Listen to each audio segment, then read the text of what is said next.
Hello everyone, myself is Om Prakash Chaudhary and today we are going to discuss about the patronage of the pregnant woman. And the meaning of this topic is to discuss about the pregnancy of the woman to make the secure and the safest pregnancy and the healthy to deliver the healthy baby.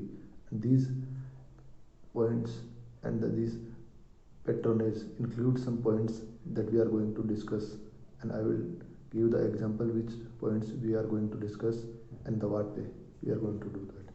So we will start from the general inspection of the woman. Said that this include the age, the name and the address of a woman.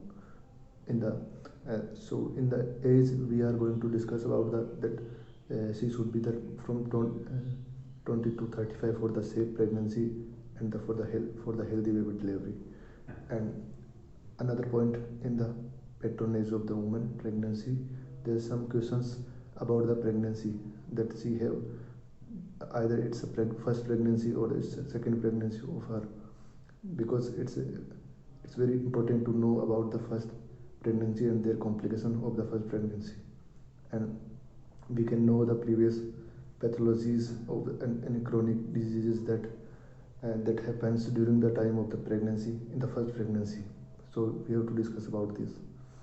And then third point, we also include the when physical examination this includes the we will examine the growth of the uterus, and we will check out the blood pressure and the pulse rate, and obviously we will check out the temperature also for the woman. And in the uterus growth we will take the measurement from the pubic brim to the funding part of the uterus, and every month and every week we should measure the growth and up to 20 week of the pregnancy. And we will discuss about the blood pressure measurement, and this should be the blood pressure should be normal, it should be from 90 to 120 for the pregnant woman, not should be more than this and not less than this. This can be either, some ranges can be changes, but not so high and not so low, because it's very important to know about that. And the pulse rate and the temperature. In the heart rate we will check out the pulse rate, there should be normal pulse rate, and in the temperature there should be not hypothermia or hyperthermia. We will notice that during the checkout.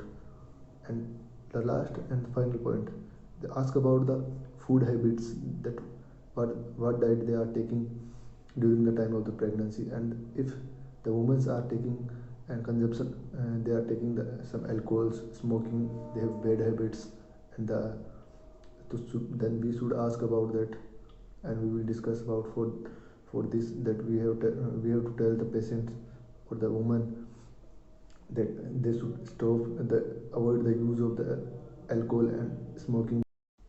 And alcohol and drugs, they can cause the abnormalities in the growth of babies, so we have to try to make them understand, and they should be quit the alcohol and the drugs uses. And the last point, we have to know about the signs and any symptoms that can cause the chronic disease or any pathology in the normal body of the woman. For example, we will discuss about the any uterine inflammation, swelling, redness around the genitalia, and we will discuss about any discharge that going through the pregnancy, any lumps in the breast, or some, and any other symptoms that that can be the any cyst outside the genitalia, and any irritation, and that can, and bleeding. These are the some signs and symptoms that can occur during the pregnancy, so we should ask about that. And if there is all are the normal things, then we have to suggest the woman to take the nutrition diet, balanced diet, and we have to suggest for the take iron rich diet for to avoid the anemia after the pregnancy or during the pregnancy.